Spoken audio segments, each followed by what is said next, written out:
Bonjour à vous, aujourd'hui je vous propose de regarder une petite vidéo de présentation du langage C++. Quels sont les points que je lui trouve forts et pourquoi je trouve que c'est un langage très intéressant. Au début cette vidéo était prévue pour être une conférence faite à l'école, et dans la mesure où je suis à Prague pour le moment et je ne rentre qu'en début septembre pour la piscine en juin, j'aurai vraiment pas le temps de faire ça. Donc j'en ai fait une vidéo et j'espère que vous aimerez ce moyen de communication. Peut-on définir facilement C++? Stroop lui-même dit que C++ est un langage d'abstraction léger. C'est la définition qu'il en a donnée dans la conférence Going Native en février 2012 organisée par Microsoft, où cette conférence était consacrée à la nouvelle norme de C++, C++11. Quelques points techniques sur C++. C++ est compilé en code natif, directement compréhensible par votre processeur. C++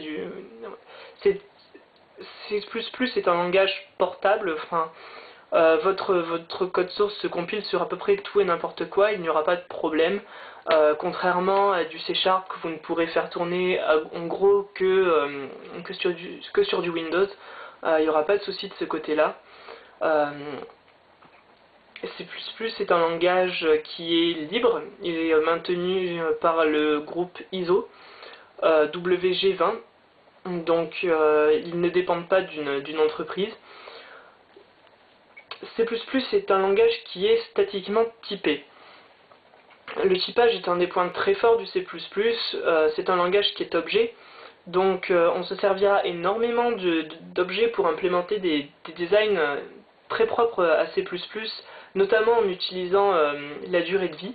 Et la durée de vie des objets est quelque chose qui est permise parce que C++ n'a pas de garbage collector.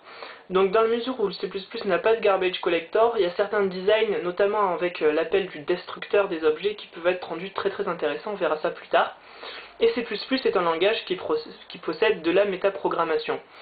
C'est-à-dire que vous pouvez générer à la compilation certains codes du code en utilisant des templates. Ça passe des génériques simples où vous pouvez faire une liste et définir à la compilation le type de votre liste ou ce genre de choses, voire des structures carrément plus complexes où vous pouvez générer tout un programme à la compilation. On verra ça sur la fin de la présentation. Herbsutter dit que C++ est un langage propre, sécurisé et rapide. Alors c'est légèrement provocateur parce que ce sont généralement trois points qu'on reproche énormément à C++, d'avoir une syntaxe assez moche et d'être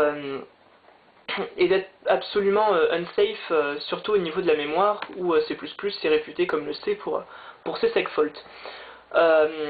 Donc c'est un point de vue qui, comme le défend Herbsutter, est hérité du vieux C++, contrairement à ce qu'il oppose au nouveau C++, moderne C++, qui est donc, comme il le définit, propre, rapide et sécurisé. Alors pourquoi C++ serait rapide? C++ est rapide parce que c'est du code natif, il n'y a pas de machine virtuelle à faire tourner pour exécuter le programme, il n'y a pas de problème de ce côté-là. Il y a une librairie standard qui est extrêmement puissante. Et C++ a quelque chose de très intéressant, c'est que C++ se focalise vraiment, c'est un de ses objectifs premiers, sur la performance. Donc vous ne payez que pour ce que vous utilisez, ça c'est un aspect très intéressant. Et la présence de templates qui permet de faire le minimum de choses en runtime et d'essayer de faire le maximum à votre compilateur pour éviter des calculs supplémentaires à l'exécution. Pourquoi C++ serait propre?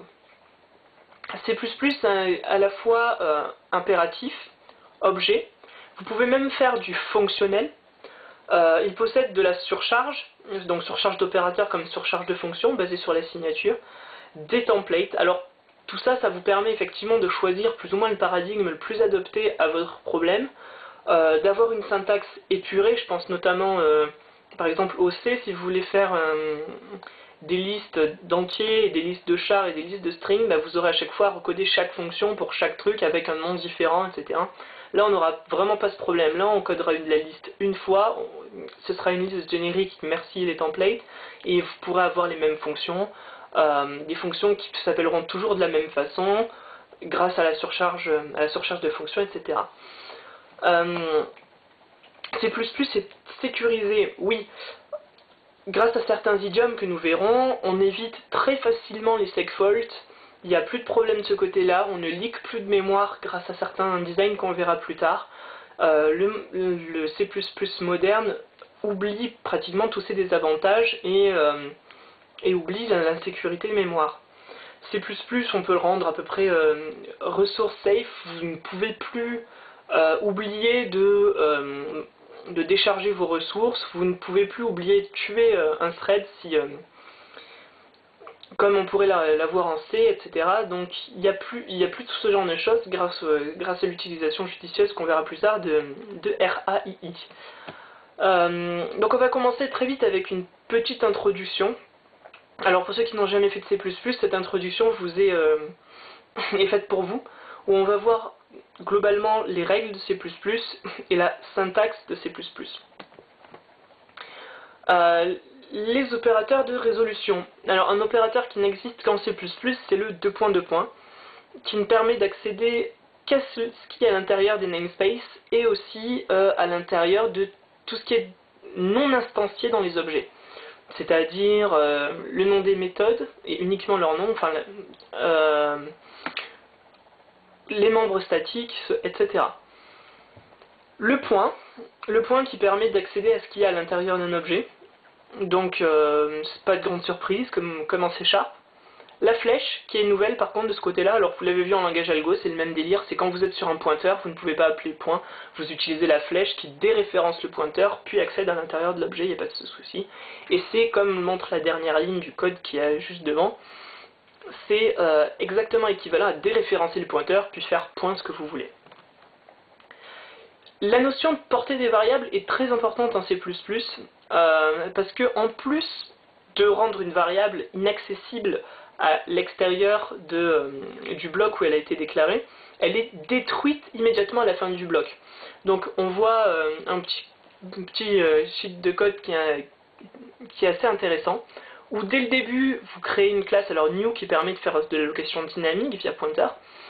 Vous instanciez myClass, un pointeur, et puis vous voyez qu'on est dans un if. Si vous avez A qui vaut 666, on a oublié de delete bad ID, donc en fait on a perdu de la mémoire. C'est pas bon. Vous voyez qu'on utilise donc différents types de résolution.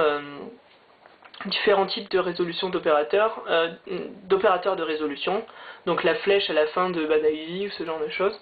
Et puis dans le if, vous voyez une meilleure idée, où on a alloué sur la pile better ID. Alors là vous voyez que pour faire do something, on passe directement à l'adresse de better ID, normal. Donc c'est fait avec le petit opérateur esperluette, adresse off. Et puis, vous voyez le return. Alors quand vous avez le return, betterID est détruit immédiatement et à cet endroit-là. Et vous voyez que dans le return 42, badID n'est pas détruite. Donc c'est pour ça qu'on a une fuite de mémoire. C++ permet d'avoir deux choses qui font à peu près la même chose, mais la syntaxe est légèrement différente, ce sont les pointeurs et les références. Les pointeurs, vous les connaissez, ce sont simplement des adresses. Les références, c'est des pointeurs, mais avec une un petit peu meilleure syntaxe. Donc dans le premier exemple, avec un pointeur, on voit que c'est le type, étoile, le nom, que ça se déclare comme ça. Vous déréférencez le pointeur avec l'opérateur étoile, pas de problème. Donc la première ligne, vous déréférencez le pointeur, vous affectez 12, et puis à la deuxième ligne, vous avez un gros problème, c'est qu'en fait, vous ajoutez 3 à l'adresse pointée et pas du tout à la variable pointée. Donc quand vous faites le return et que vous déréférencez le A pour faire A plus 6, vous avez très probablement un segfault. C'est pour contrer ces problèmes-là que dans C++, ils ont inventé les références. La référence, c'est après le nom du type, au lieu de mettre une étoile, vous mettez une petite esperluette, et puis ça fonctionne comme si vous étiez avec la valeur. Pas de problème, pas de souci, rien de nouveau de ce côté-là. Vous ne pouvez pas changer l'adresse sur laquelle pointe une référence, c'est la différence principale. C++ est un langage objet, donc voyons un petit peu la syntaxe de l'objet en C++. Classe, le nom de la classe, 2 points pour la liste d'héritage. Donc il n'y a pas de souci. C++ permet d'allouer, de définir de l'héritage multiple. c'est un des points contestés de C++ pour certains problèmes assez pathologiques d'héritage en diamant par exemple. Je n'en parlerai pas dans cette présentation. Les opérateurs de portée, public, private et protected, ne se définissent pas avant chaque méthode, mais simplement vous mettez public, deux points, tout ce qui est public, private, deux points, tout ce qui est private.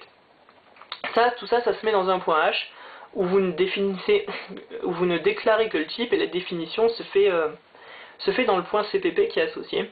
On va voir ça tout de suite. Alors juste un petit mot, vous voyez le premier constructeur de myClass, qui est un constructeur dit par défaut, puisqu'il ne prend qu'un paramètre, et puis juste après vous voyez un constructeur dit par copie, puisqu'il prend une référence constante vers Other. Alors qu'est-ce qu'une référence constante? Simplement, vous n'avez pas la copie de Other à l'intérieur, puisque vous passez par référence, donc le passage paramètre est léger, et puis il est constant, c'est-à-dire que vous n'avez pas le droit de modifier Other dans l'appel de fonction. Et pour être sûr, pour dire à votre compilateur quelle fonction modifie ou ne modifie pas l'objet, c'est-à-dire quelle fonction vous avez le droit d'appeler sur un objet constant, vous voyez sur getParameter par exemple, getMember, qu'on l'a déclaré const à la fin, idem sur getParam. Et puis un petit point intéressant, c'est que getParam, imaginons que param soit un type assez volumineux, vous ne voulez pas retourner param par value, vous voulez retourner référence, cette référence doit forcément être constante, parce que si vous retournerez une référence non constante, vous retournez en fait quelque chose qui est à l'intérieur de l'objet, et donc vous pouvez potentiellement le modifier derrière. Donc la référence doit être constante pour être sûr que ça ne sera pas modifié à l'extérieur. Bref. Voilà un exemple de point CPP, donc vous voyez l'opérateur de point qui, comme je l'ai dit, sert à résoudre tout ce qui n'est pas dans une instance de classe. Donc là on définit les fonctions en dehors d'une instance. Pas de grosse surprise sur les fonctions getMember et getParam, ça ressemble assez à ce que vous avez vu, à ce que vous connaissez jusque là. Par contre, quelque chose peut vous faire bizarre au niveau du constructeur, c'est les deux points et la liste juste avant les accolades. C'est ce qu'on appelle une liste d'initialisation, où simplement chacun des attributs de la classe, vous allez mettre leur nom et entre parenthèses la valeur. Pourquoi on a besoin d'une telle construction? C'est pour appeler les constructeurs des objets tenus par valeur dans la classe. Alors, c'est quelque chose de très intéressant d'avoir des valeurs directement dans la classe.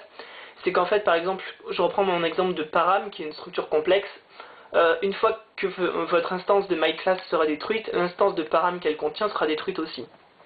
Donc on commence à cerner pourquoi il n'y a pas vraiment besoin de garbage collector en C++, c'est que vous pouvez vraiment avoir, si vous placez juste dans les blocs judicieux vos objets, en fait ils seront détruits au bon moment et il n'y a pas de problème. Donc voilà pourquoi on a besoin d'une telle construction de liste d'initialisation qui est appelée vraiment avant toute instruction dans le constructeur. Maintenant qu'on a vu ces quelques points, on peut parler de C++ un petit peu plus sérieusement. Le premier point qui est très intéressant sur C++, c'est l'idiome RAI, Resource Acquisition is Initialization.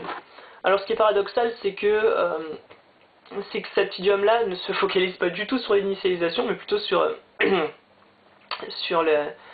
la désallocation des ressources. Strostrup lui-même a avoué que c'était un très mauvais nom qu'il avait donné à ça. Donc on peut voir l'exemple que vous avez là, qui est du vieux C++, C++ un peu façon C ou ce genre de choses, qui n'utilise pas RAI. Vous pouvez voir donc, vous utilisez fopen qui ouvre un fichier simplement. Vous avez un pointeur sur file et vous voyez que tout à la fin de la fonction il faut le fclose. Vous devez fermer le fichier, vous ne devez pas l'oublier. C'est super important. Donc vous voyez que là ça se passe plutôt bien, sauf que en fait si hop.number vaut 666, vous lâchez une exception et vous n'avez pas relâché fclose. Pareil dans le if, non, dans le if vous avez pensé à le refermer, c'est plutôt pas mal. Mais vous revenez, vous écrivez cette fonction, tout est à peu près correct, vous revenez dessus, vous rajoutez un if, un return, un throw, n'importe quoi, et là vous avez oublié d'utiliser fclose parce que vous n'avez pas regardé la liste entière des ressources qui étaient allouées, et vous avez un problème, vous fuitez des ressources, c'est absolument pas bon. Donc on peut se faire quelques petites remarques, c'est que fopen ça ressemble quand même vachement à un constructeur d'un point de vue sémantique. vous allouez quelque chose commence, et fclose ressemble vachement à un destructeur. Vous avez fini votre travail avec votre fichier. Donc pourquoi ne pas créer une classe resource handler, voilà, file handler, qui va simplement dans le constructeur ouvrir le fichier et dans le destructeur qui va le fermer. C'est le principe de base de RAI.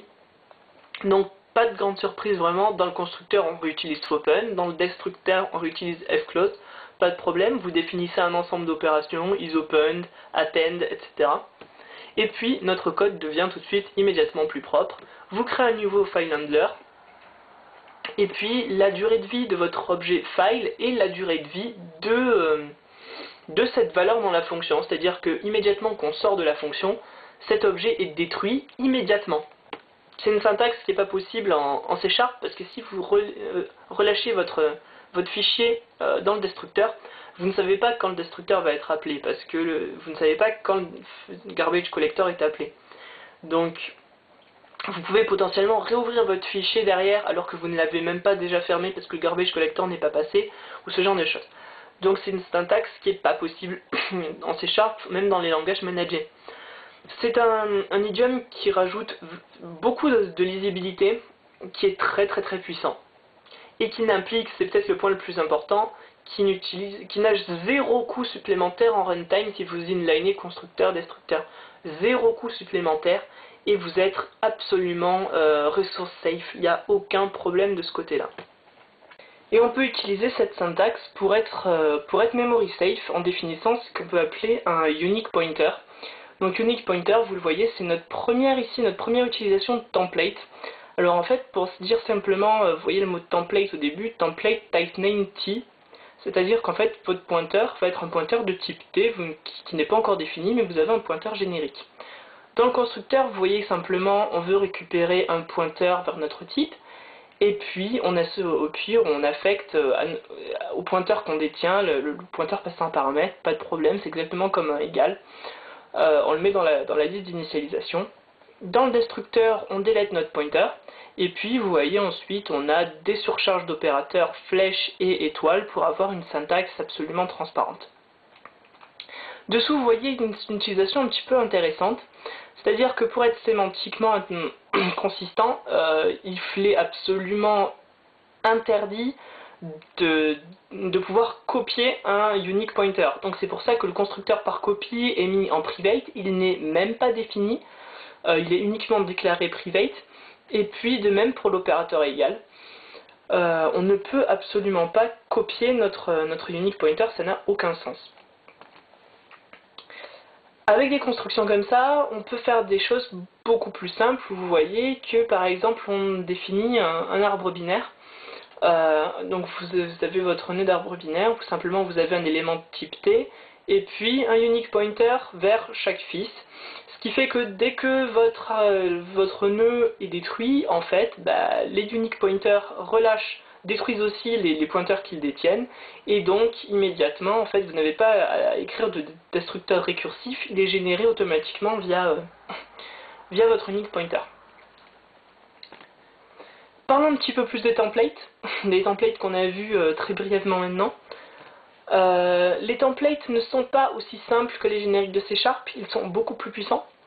Ce ne sont surtout pas les void étoiles de C, qui ne sont absolument pas type safe, mais ce sont plutôt du calcul compile time, de la génération de code, une ouverture de métaprogrammation, un monde fonctionnel, puisque les templates ne sont pas mutables, donc vous avez tout à coder en fonctionnel pur, et qui dit fonctionnel pur dit pattern matching, qui vont nous servir à vérifier des choses sur les types qu'on manipule. Et les templates sont absolument quelque chose de très puissant quand ils sont bien utilisés en C++. L'utilisation basique, qui est maîtrisée par tout le monde, c'est celle du générique. Où vous voyez que dans cette classe-là, on va définir une liste d'éléments T, voilà, une liste d'éléments de type T. Donc le constructeur de la liste, pas de souci. getElem qui retourne simplement une valeur de type T. Et puis quelques opérations, et vous voyez que par exemple on va détenir l'élément de type T, et un unique pointer vers une liste de type T, j'ai oublié de marquer liste, m'en voulez pas, vers une liste de type T, voilà, c'est une simple liste chaînée. Puis vous voyez dans le main comment ça s'utilise, liste, chevron, le type, à ce moment-là T est remplacé par le type, la classe est recompilée, et puis vous utilisez l'objet absolument comme n'importe quel objet. Voilà, list.insert 42, alors on peut imaginer qu'insert prend un argument de type T. Ici, vu qu'on est sur des int, eh ben, en fait, insert prendra des arguments de type int. Il n'y a rien de magique, rien de très compliqué là-dedans. T est un type, et puis à l'instanciation, vous dites lequel, tout simplement. Une construction un petit peu plus difficile à cerner, c'est que vous pouvez paramétrer vos templates avec des entiers. Alors quand je dis des entiers, c'est n'importe quoi qui est basé sur des entiers, c'est-à-dire des entiers signés, non signés, des caractères ou des énumérations. Vous voyez par exemple ici un exemple de classe array, qui est un wrapper autour d'un tableau statique. Vous voyez que vous passez un entier qui va définir la taille de votre tableau. Pourquoi on fait ça par un passage de paramètres template? Parce que vous ne pouvez pas allouer sur la pile un tableau de taille variable. C'est très difficile à implémenter dans les compilateurs, donc ça n'a pas été fait. Voilà, et puis une petite surcharge de l'opérateur crochet, enfin vraiment rien de très fascinant. Votre type T qui est un type indéfini, size qui est un entier qui va être utilisé et qui doit être connu à la compilation, et puis vous voyez par exemple, juste en dessous, que vous faites 7, un array de 7 doubles, et 6, un array de 6 doubles. Alors j'ai mis un petit commentaire, les types ne sont pas les mêmes, c'est-à-dire que vous n'avez pas de conversion possible entre les deux, ce ne sont pas les mêmes types, c'est très important et ça va être un des points forts. Un des points très forts. Vous ne pouvez pas appeler le constructeur par copie d'array6 en appelant 7 par exemple. C'est absolument impossible, ce ne sont pas les mêmes types. Les templates vous permettent aussi de définir du polymorphisme, du typage structurel et du polymorphisme compile time. Alors voyons par exemple deux petits exemples.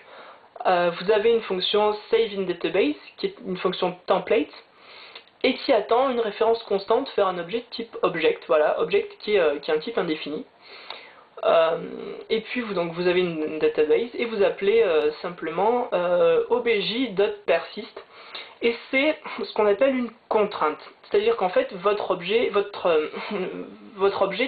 peut être n'importe quel type, mais il doit définir une méthode persist. S'il ne le définit pas, vous aurez une erreur à la compilation. C'est un design que j'ai vu dans la librairie, dans la bibliothèque Wiki, ou simplement pour implémenter qui est une librairie pour faire des bases de données, et simplement vous avez juste à rajouter une méthode persist à l'intérieur. Vous n'avez pas d'héritage à faire d'une classe du style serialisable ou saveable ou persistant, ce genre de choses. Voilà, vous avez n'importe quelle classe qui définit une méthode persist et qui prend un paramètre de type database sera acceptée par la fonction saveInDatabase. Donc vous avez une sorte de typage structurel comme vous pouvez retrouver en Python par exemple. Le deuxième exemple, qui est aussi intéressant, c'est pour montrer à quel point on peut faire n'importe quoi avec des fonctions, avec des templates. Vous avez une fonction doSomethingWith42 qui prend un argument de type indéfini qu'on a appelé fun, et puis vous voyez que la seule contrainte appliquée sur f, c'est qu'il définisse opérateur aux parenthèses. Donc ça peut être une instance de classe qui définit opérateur parenthèse, ça peut être un pointeur sur fonction, ça peut être n'importe quoi qui fonctionne avec cette syntaxe. Donc on voit vraiment le typage structurel, le typage en fonction de la syntaxe du code qui est associé. Grâce au template, on va pouvoir faire des choses très intéressantes avec du type checking qu'on va pouvoir utiliser pour déclencher des erreurs à la compilation. L'idée, ça va être d'essayer de se rapprocher au maximum du ça compile donc ça marche. Donc c'est pour ça qu'on va essayer de générer un maximum d'erreurs judicieuses à la compilation. Dès qu'il y a une erreur détectable à la compilation, on va essayer de faire planter le compilo pour simplement récupérer l'erreur, puisque une erreur runtime, elle est difficile à débugger. Et puis, quelque chose qui contient une erreur déjà connue à la compilation, ça sert strictement à rien de le faire tourner. Ça nous permet aussi d'éviter, si vous avez un programme qui met, vous êtes en train de travailler sur une section de code qui n'arrive que 20 minutes après l'exécution de votre programme, vous n'avez pas envie de tester à chaque fois que vous rajoutez une ligne, d'attendre 20 minutes pour tester ce que vous avez écrit est correct. Donc l'exemple qu'on a ici, c'est une matrice de type T, et puis vous voyez deux paramètres int, n et m, qui sont en fait longueur et largeur.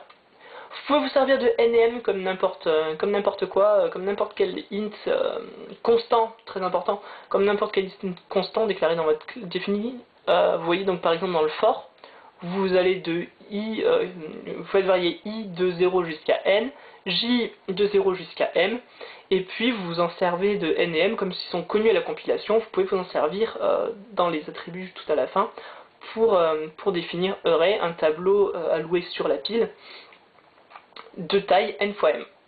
Voilà, alors l'intérêt de ce truc là, le grand intérêt, c'est l'opérateur plus égal, qui comme vous le voyez ne fonctionne qu'avec un autre objet, matrix n fois m. Voilà, alors ce qui est le plus important, c'est qu'en fait cet opérateur n'est défini que pour les matrices de même taille. Pourquoi c'est très, très intéressant? Parce que dans l'exemple qu'on voit maintenant, voilà, vous avez deux matrices qui ne font pas de même taille. Si vous voulez appeler a plus b, a plus égale b, ça n'a aucun sens mathématique, l'opération est indéfinie. Et là, si vous écrivez une erreur comme ça, le compilateur va vous avertir, il va vous dire, moi je ne connais pas dans matrice 3.3 d'opérateur plus égal qui prend paramètre une matrice 3.4. Donc vous vous servez déjà de type checking, et puis cette vérification n'a aucun coût à l'exécution. Donc vous avez quelque chose de très très intéressant. Un autre exemple, c'est celui, si vous faites de la physique, vous savez que j'aime bien les moteurs physiques. C'est un exemple qui a été montré par Björn Strostrup à Going Native en 2012 aussi, et puis qui fait partie qui est montré dans un bouquin C++ Template Metaprogramming. Vous voyez qu'en fait vous avez une classe value qui est paramétrée par trois int, meters, kilograms et seconds, qui définissent en fait simplement la puissance de chacun de ces types-là. On peut le voir ici par exemple. Juste ici, vous définissez des mètres, c'est-à-dire puissance 1 pour les mètres, puissance 0 pour les kilos, puissance 0 pour les secondes. Et puis par exemple, une vitesse qui est des mètres par seconde, bah, vous avez une puissance 1 sur les mètres, 0 sur les kilos et moins 1 sur les secondes. Et puis vous définissez donc tout un tas d'opérateurs, opérateur plus égal qui va reposer sur le même trick que notre matrice, opérateur multiplication qui va, comme vous voyez, prendre de values qui ont des puissances différentes, qui va simplement sommer les puissances pour rester dimensionnellement homogène. Et puis vous pouvez faire en compile time des analyses dimensionnelles. Donc dans l'exemple que vous voyez ici, on met quelques type def, simplement des alias sur des types qui seront plus familiers. Vous voyez qu'on déclare des mètres, des secondes, et puis on veut une accélération, donc on veut une accélération et puis on se plante. On divise des mètres par des secondes. Là, le compilateur il voit qu'une accélération, c'est value 1, 0, moins 2, et puis il voit que notre division retourne en fait une speed, value 1, 0, moins 1. Il refuse le constructeur par copie, comme ce ne sont pas les mêmes types, la copie ne peut pas se faire, et vous avez une erreur à la compilation. Par contre, sur la vitesse, tout est OK. Donc vous voyez, on peut générer vraiment des erreurs très intéressantes et ça ne coûte rien du tout à l'exécution. C'est vraiment le point le plus intéressant, c'est que ça ne coûte rien à l'exécution. J'ai dit que C++ permettait de faire un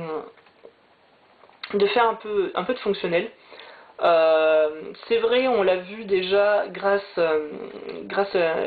au template avec la syntaxe des parenthèses qu'on a vu tout à l'heure dans la fonction do something with 42. Et puis on voit par exemple une fonction, voilà, une classe late call qui simplement vous allez binder une fonction, un argument, et puis vous voulez simplement les lier, mais gardez ça pour faire l'appel plus tard, par exemple. Donc vous prenez en paramètre, en constructeur, un truc qui sera une fonction, un truc qui doit avoir la syntaxe en fait la syntaxe parenthèse. Donc ça peut être une fonction, ça peut être un objet qui définit, ça peut être un pointeur sur fonction, un objet qui définit opérateur parenthèse, un argument d'un type encore indéfini, un type template. Et puis vous les sauvegardez dans votre structure. Et puis vous voyez que quand on appelle opérateur parenthèse, en fait, on appelle notre fonction sur l'argument qu'on avait appelé. L'exemple juste en dessous, voilà, vous avez un late call qui retourne void. Et puis vous voyez qu'on fait un objet de type pushLater qui prend en paramètre un pointeur sur fonction de pushback sur un int, et puis l'int42. Et vous voyez que on appelle pushLater sans argument à la fin, finalement c'est normal, et en fait ça fait notre pushback 42. Un petit mot sur quelque chose que j'ai pas explicité, c'est que vous voyez depuis tout à l'heure certains paramètres template que je ne définis pas. Vous voyez par exemple que là notre classe prend 3 paramètres template, return, fun et arg. Donc vous vous attendez normalement à ce que dans l'instanciation je n'ai que je définis ces trois paramètres, or dans lateCall je ne définis que void. Pourquoi? Qu'est-ce qui s'est passé? En fait, il a déduit le type des paramètres. Je donne le type de paramètres de retour que le constructeur ne peut pas deviner. Et puis, il peut déduire le type fun du constructeur, il peut déduire le type arg du constructeur. Il voit donc un paramètre il voit un pointeur sur fonction d'un type que je ne saurais de toute façon absolument pas écrire. Et puis il voit que arg est de type int, donc il le déduit.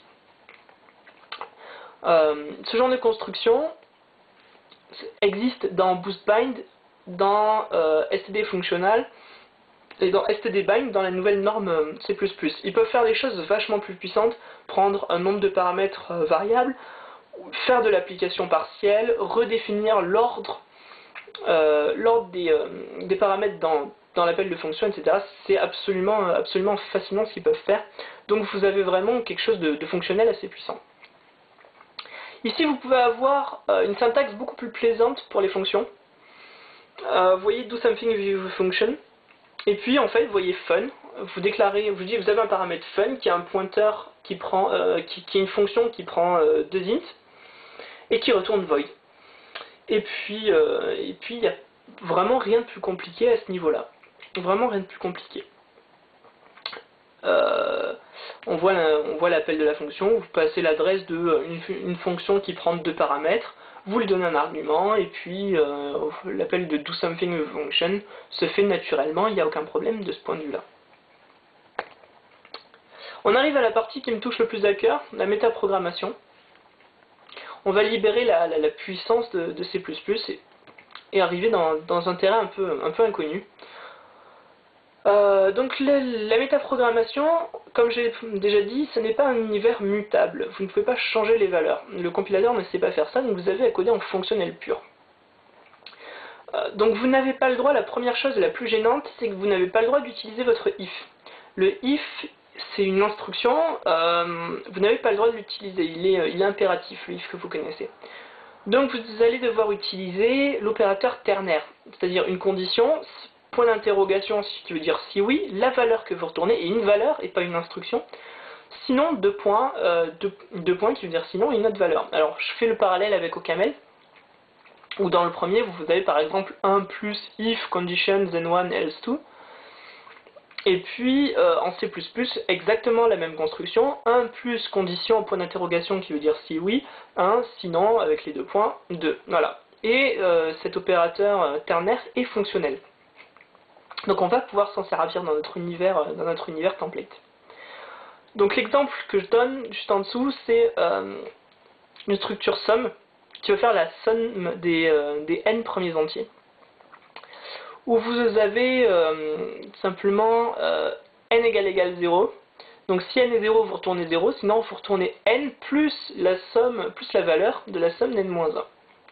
Alors, c'est une définition récursive basique, et puis vous vous demandez peut-être ce que fout une énumération là-dedans. C'est-à-dire, en fait, vous ne pouvez pas utiliser un simple int, parce que vous avez besoin de valeurs qui seront connues et accessibles par le compilateur. Une énumération, c'est rien d'autre que des int avec un nom un petit peu plus pratique. Si vous mettez un bet int, ça ne fonctionnera pas, le compilateur n'y a pas accès. Si vous voulez tout de même utiliser un int, il faudra utiliser un statique, public et const. Statique parce qu'il faut qu'il soit bindé au type, et const parce que, comme je l'ai dit, l'univers template n'est pas mutable. Donc l'enum est syntaxiquement plus évident à écrire. Et puis vous voyez comment on s'en sert. Somme de 45, value. Voilà.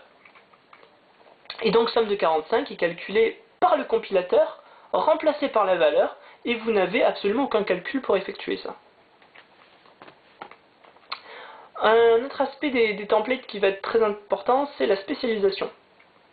C'est-à-dire que, par exemple, là on voit exactement la même façon d'écrire notre template sum.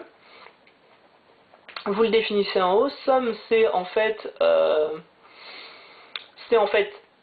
n plus la somme des n-1. Et puis vous voyez que là, j'ai pas défini le n égale 0. En fait, je l'ai fait en spécialisant le template, juste en dessous, où j'ai dit si c'est somme de 1, c'est du pattern matching.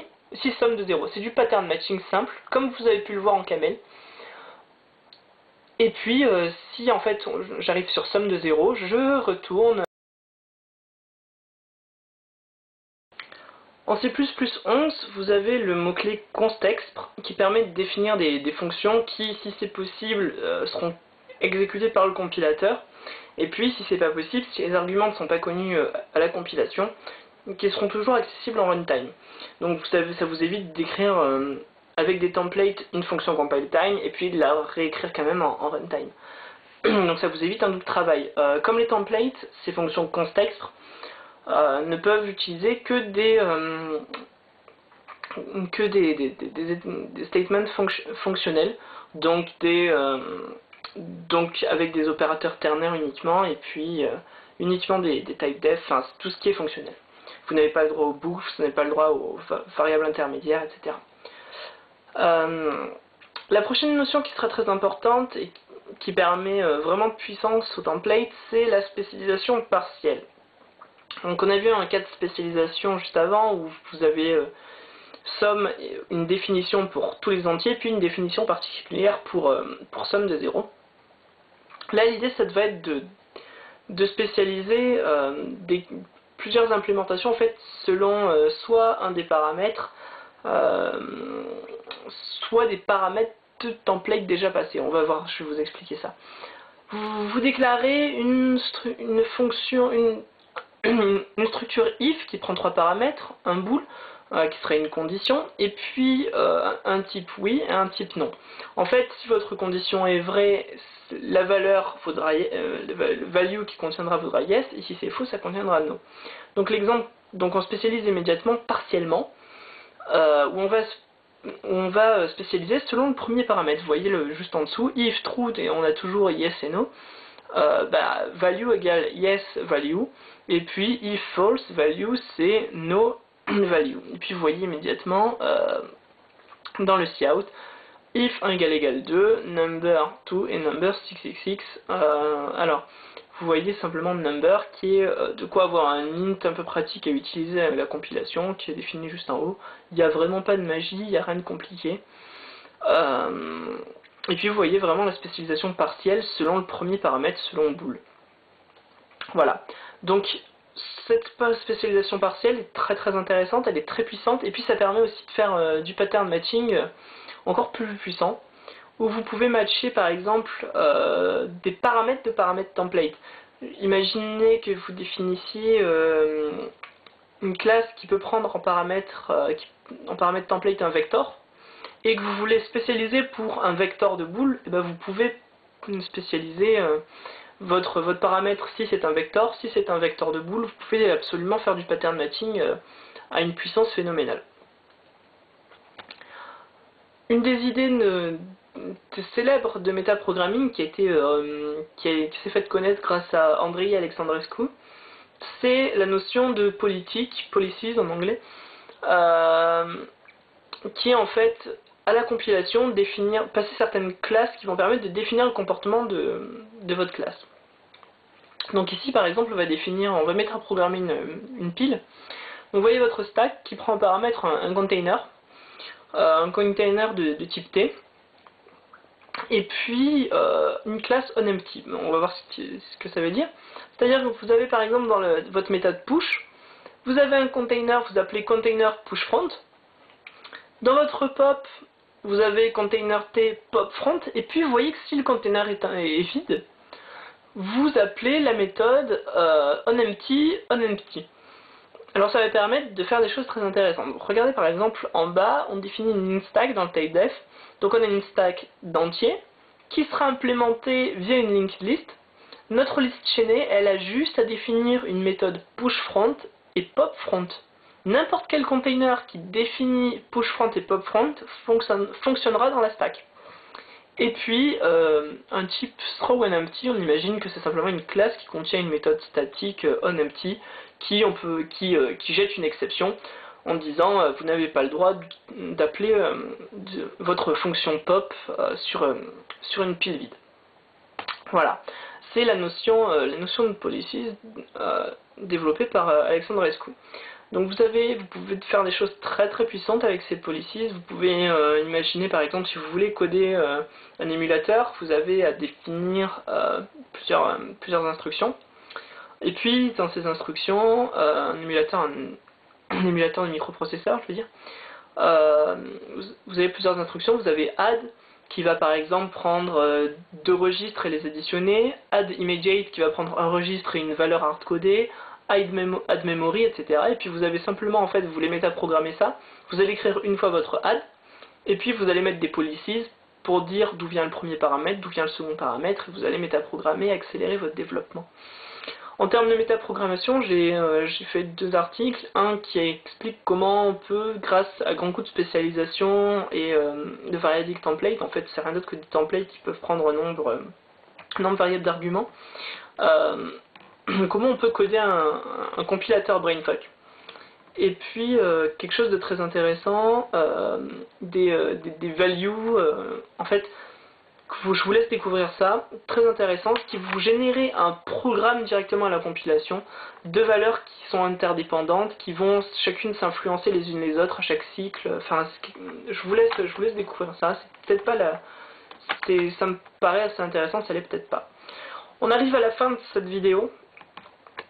J'espère que vous avez apprécié, j'espère que j'ai été compréhensible, j'espère que vous avez passé un bon moment, et puis n'hésitez surtout pas à mettre des commentaires, n'hésitez pas à me dire ce que vous avez aimé, ce que vous n'avez pas aimé, ce que vous voulez que j'explicite, si vous voulez que j'écrive un article sur quelque chose, si vous voulez que je fasse une autre vidéo sur un point, et me dire ce que vous en avez pensé. Voilà.